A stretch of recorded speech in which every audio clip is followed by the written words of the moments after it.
I'm the dude. So that's what you call me, you know? That or his dudeness or duder or, El Duderino. Welcome back, Slotcar family, and another video on Slotcar Dude. Today I'm going to show you different types of nuts and bolts chassis. The reason why is Greg, Clearwater124, and Big Oak Mike, both from the Discord. What we have here to start off with is a scale out to one of the very modern chassis.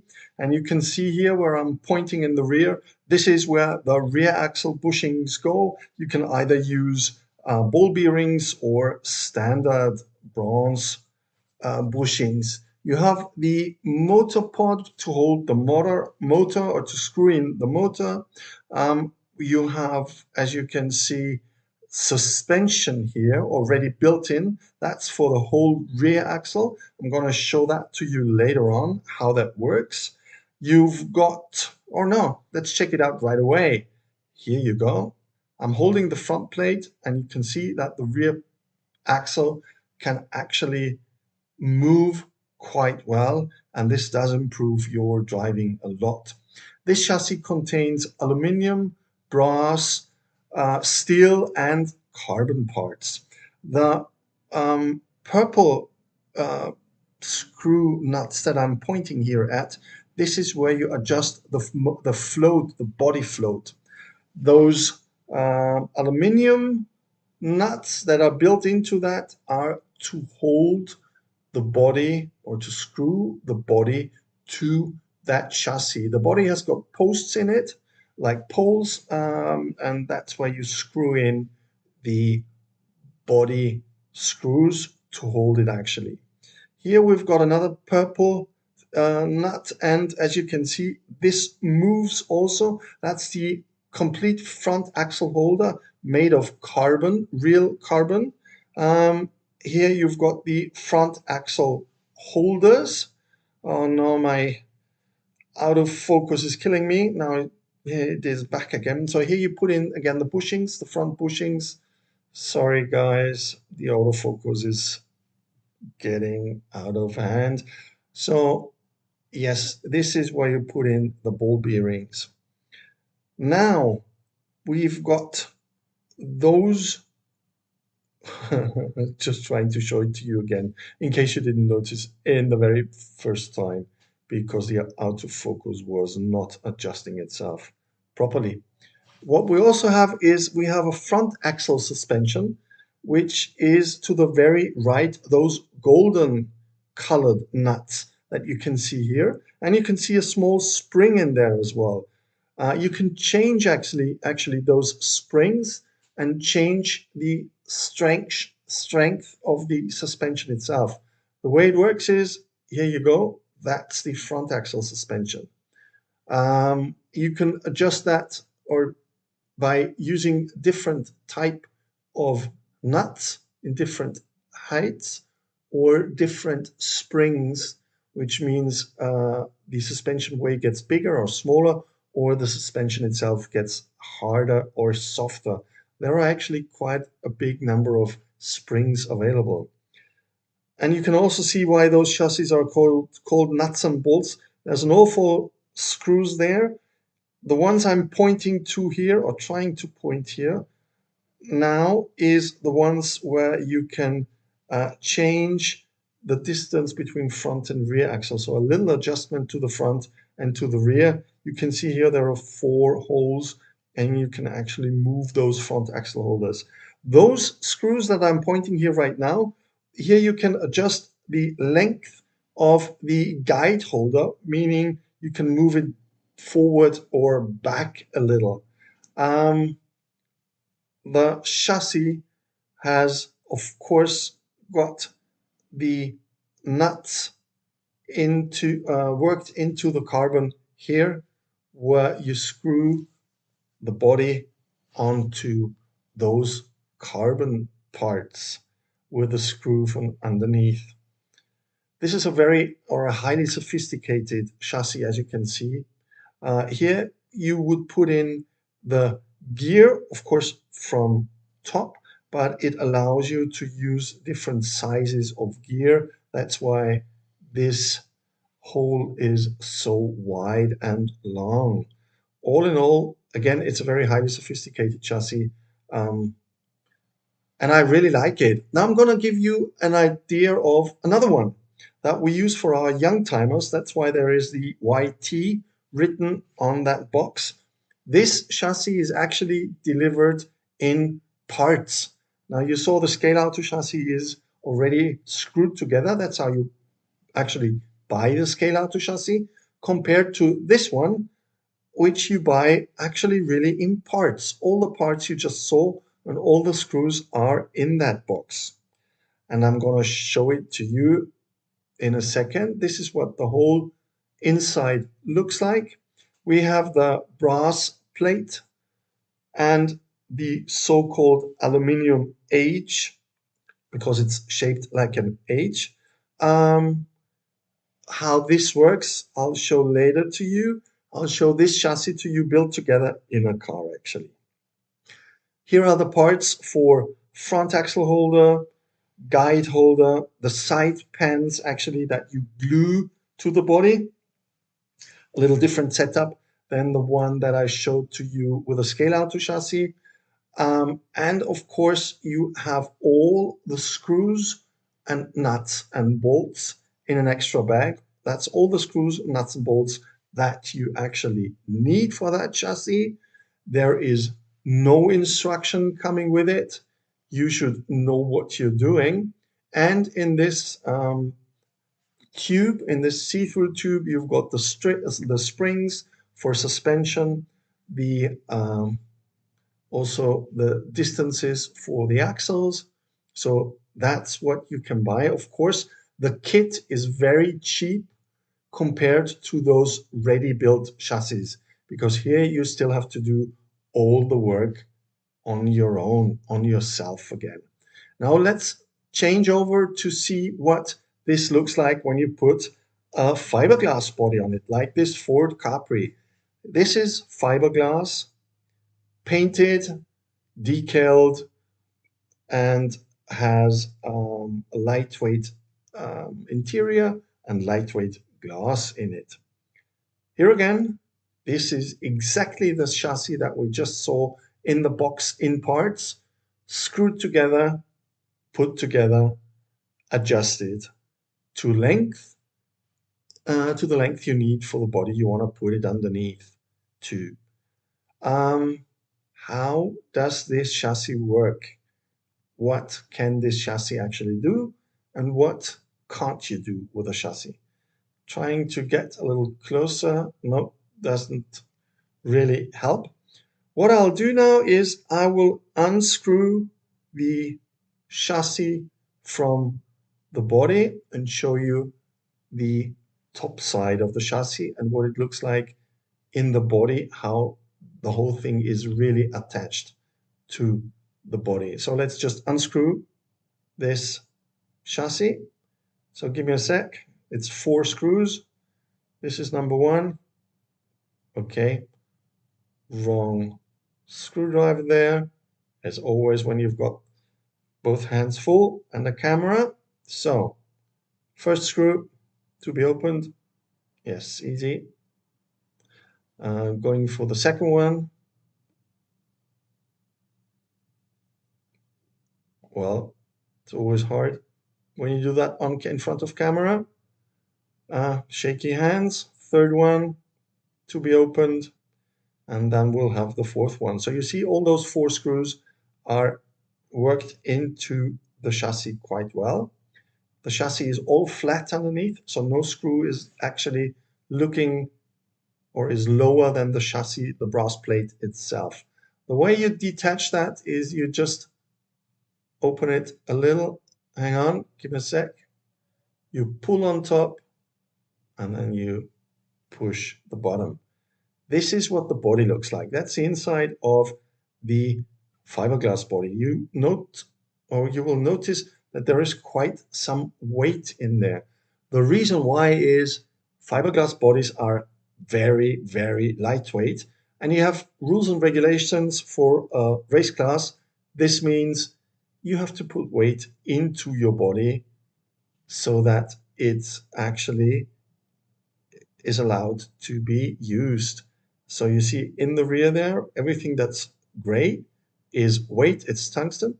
Here you see the way the chassis is attached to the body. It's with those metal plates that are actually screwed down. You can move those metal plates front and rear, outside and inward, just to adjust this holder for the chassis, and it is glued to the inside of the body. This way you can use fiberglass bodies, kit bodies, whatever kind of body you want to work with or put on a chassis. And that's the great thing about it. As you can see, it is very flexible, and that's the main point of this body. If you throw it to the floor, it will stay in one piece and not break. Not really. Now let's have a look at the chassis on the inside. Again, a lot of bolts, screws, and nuts on that chassis. What do they do? We'll have a look at it in a second in detail, and I'm trying to describe everything that is on there or in there. What we have as one of the main features is the rear axle is adjustable in height, meaning the chassis plate can be brought down quite a lot to the track, which means you lower the center of gravity for this brass plate. And that's definitely one of the big advantages of those chassis. They are adjustable in height. Of course, you have the rear axle holder, you have the motor, you have the gear, as you can see, and you have a lot of screws in there to actually hold the different parts. So again, pinion, gear, the rear axle holder, there are ball bearings in there. It's urethane tires on there at the moment. What we have here is a piece of weight that I put right in front of the motor. This is to hold the motor in place, actually, this part. You have this H, and that's the part that was visible already in the kit as well. Attached to this H is the body, and here you have the body float. I'll show that to you in a sec. If I lift that, it'll drop down by itself, and that's very, very necessary in this type of chassis. They need to drop down with their own weight, especially when the body is on. I will show that to you later on as well. This one is a little critical. I'll look at that later on. So you have those screws here, the blue ones. Here you can adjust the length of the chassis, meaning you can decide where your front axle actually will go, so it fits into the body that you're working with. Very important part, of course, as well. Then we have a front axle suspension, as you can see here. That's those nuts and bolts, and you can also see a spring there. And as you can see, this is the suspension that is built into this chassis, and it does move. Again, you can decide on how much movement you want, how strong or how soft you want that with your springs that you use.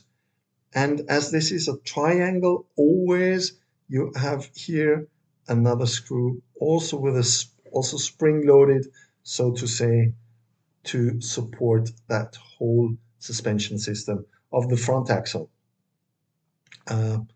As you can see, this is free movement, just held down by the springs that are built in or put into those tubes. Of course, you also have here the front axle and the chassis ground plate adjustable in height with those two screws here. And you can see already the long holes in there where the body or the chassis, sorry, will go up and down with the same dimension of tires. So you can adjust the ride height of that chassis very easily. Um, the guide, of course, that's the way I set up most of my cars. Also with the braids looking like that. We have a plastic nut holding that guide to reduce weight. It does center level itself just the way I want it. Maybe by twisting the red cable, I would like to have it a little more centralized. So you just twist that a little and it does center itself better now. Still a little twisting, I guess. Let me check. Yep, that's perfect now. There you go. Close to. Well, I guess we'll just leave it like that. But it works and turns really freely, uh, very well. Of course, you also need to look at the front axle bushings. They work pretty okay. They're not perfect yet. Still some work to do, but that's already a good start uh, for this chassis. And yes, it is, of course, the suspension does work very well on that chassis. I really like that Capri and it drives very safe. Very hard to drop out with that car on that chassis. So this is what this kind of chassis looks like. Again, this comes in a kit and you build it up yourself with all the parts being in that plastic bags. Here we've got the carbon front axle holder with those two screws that is adjustable in length as well, of course. Would be a big mistake if that wouldn't be adjustable. So those chassis are price-wise somewhere around 50 to 60 euros at the moment.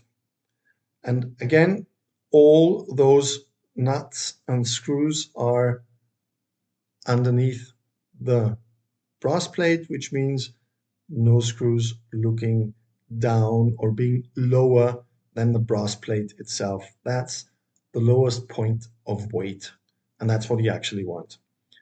So one more general look onto the underneath.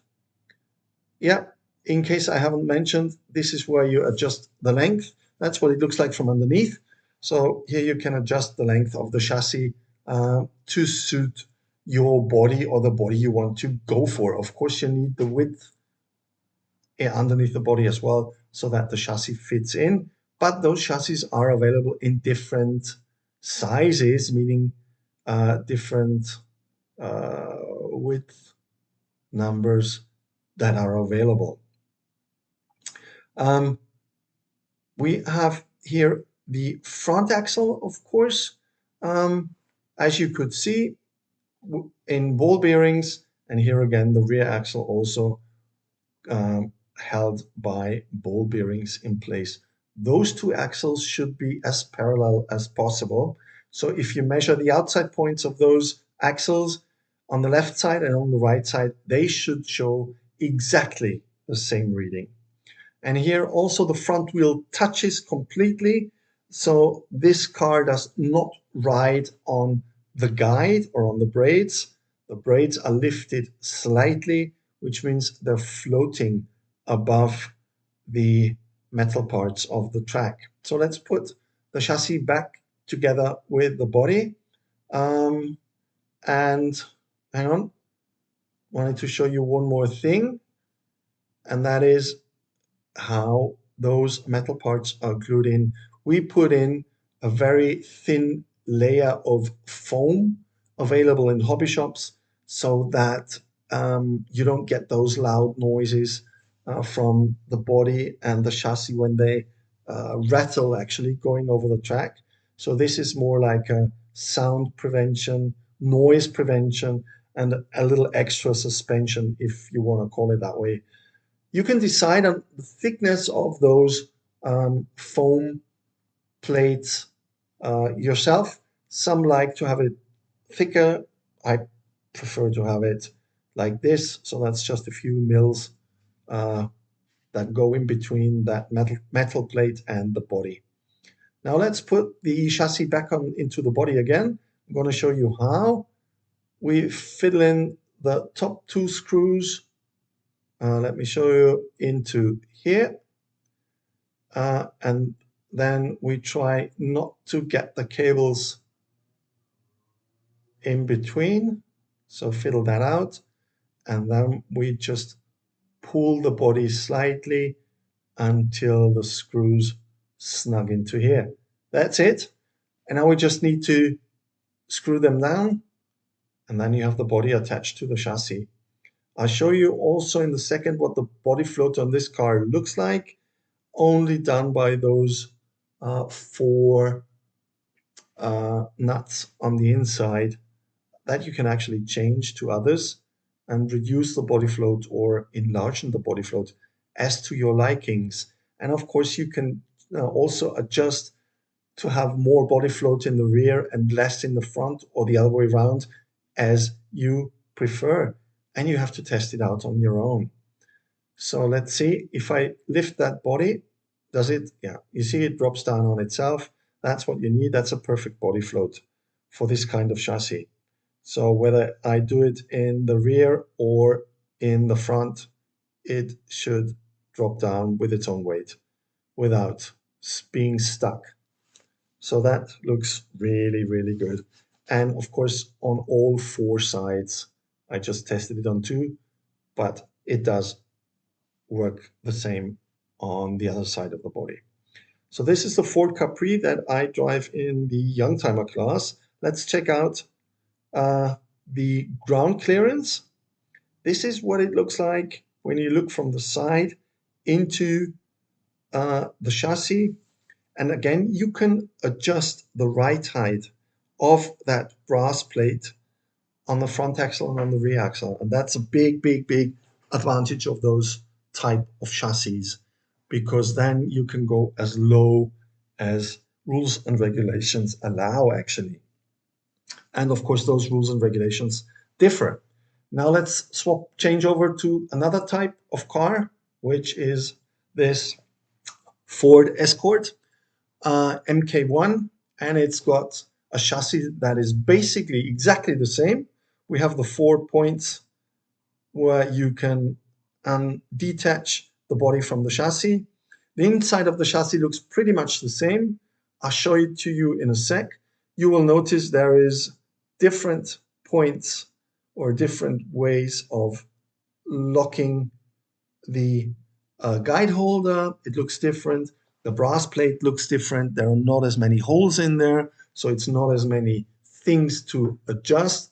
But basically, the principle is exactly the same as to the two chassis we've seen just before. So we're going to open up the 4 screws as on the previous one, on the previous chassis, to have a good look on the inside of this chassis.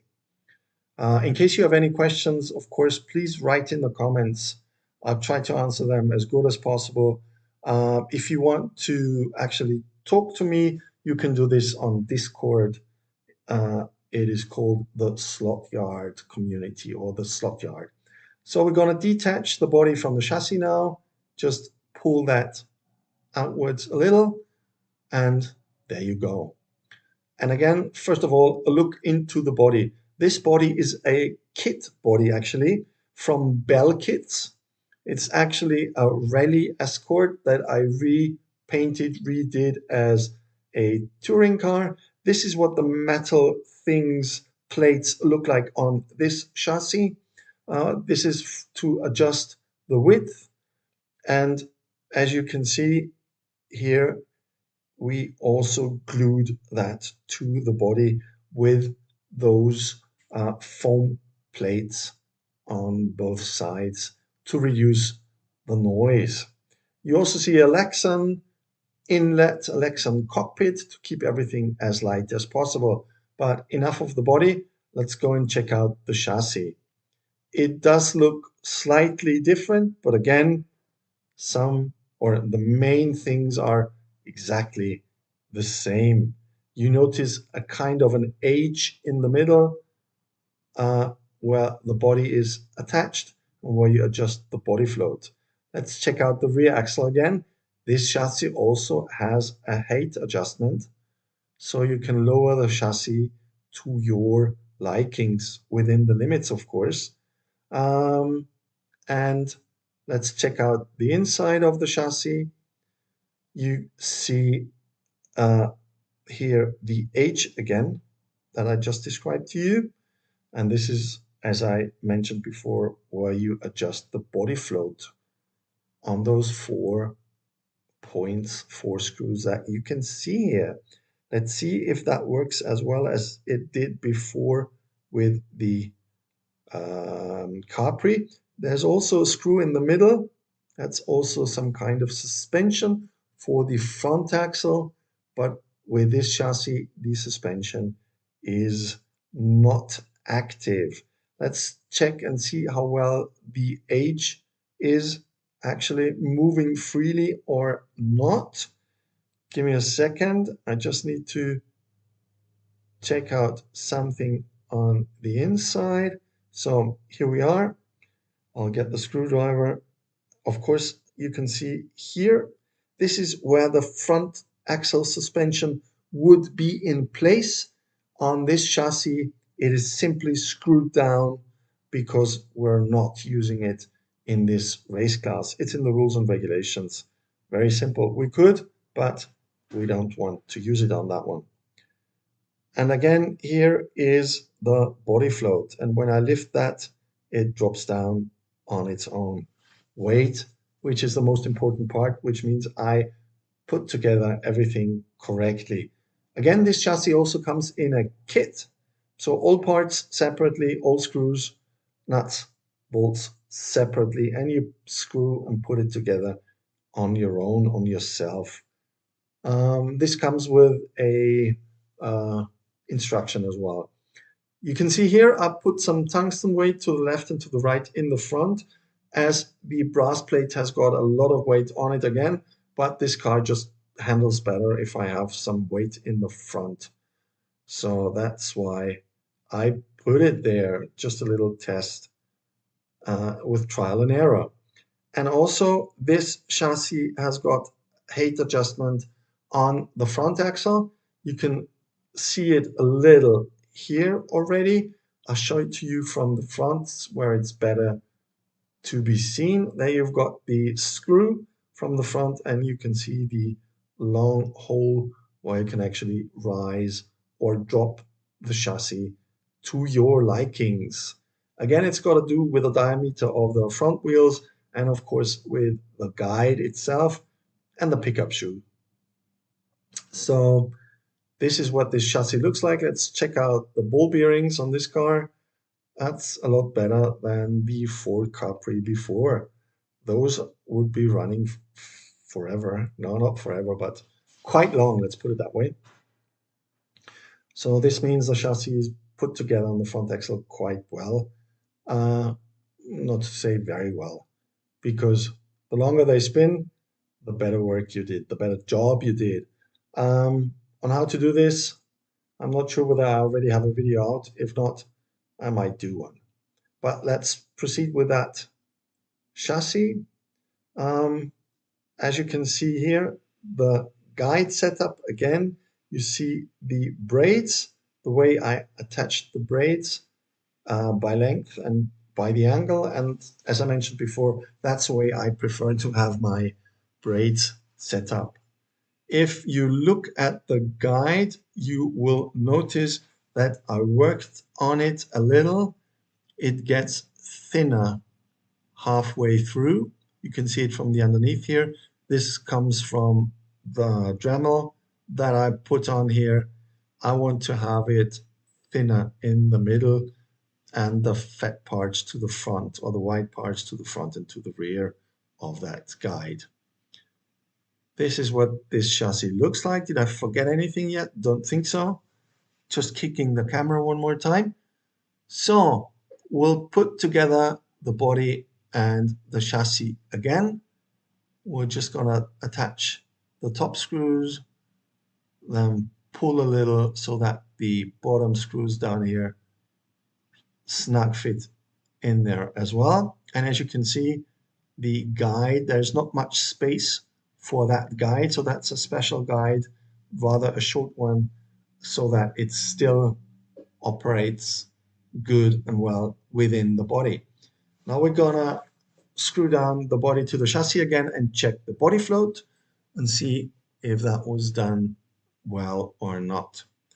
This car also runs on urethane tires in the rear and has hard foam tires at the front. You can buy hard foam tires here in Europe quite easily for all different rim dimensions, and then just chew them down. And of course, they're very easy to chew. So let's put the car on the plate. You can see here again underneath the chassis, there's not much space. Yes, I used two different kinds of rims. And let's check the body float. Yes, if I lift the body, it drops down on itself very easily. The rim thing with front rims and rear rims, I simply destroyed those rims that I used in the front. I destroyed two of them, so I had to come up with a different solution. That's my solution on the rear rims. Now, I know it doesn't look very well, but believe me, that car drives like hell. Although it's very slim and very high, it behaves very well. It's just a question of setup. So the 0.6, 0.7 rule does work, but there are still cars that you can adjust and put up in a good way. This is what the front looks like, quite beaten up. The front bumper on the right-hand side is missing. Had a little enemy contact there on track, and I added an oil cooler here in the front from another kit and made those power in and power out lines for the oil cooler into the front grille. So this is my Ford Escort. If you like this kind of content, please leave a like. If you want to get informed when I issue new videos, feel free to subscribe to my channel. It's free of charge. Leave comments, share, tell others. Just feel free to stroll around in my channel, ask questions, all slot car related. You ask them, you get an answer. No problem. Slot car family, this was another video on Slotcar Dude from Slotcar Dude, just showing you different types of chassis that we use in Europe. Mainly, of course, this video is for my Northern American friends that don't get or don't know those chassis too well or too much. As always, you can ask questions, leave comments, drop me a line if you want to know more. And as always with Slotcar Dude, don't forget, there is more to come.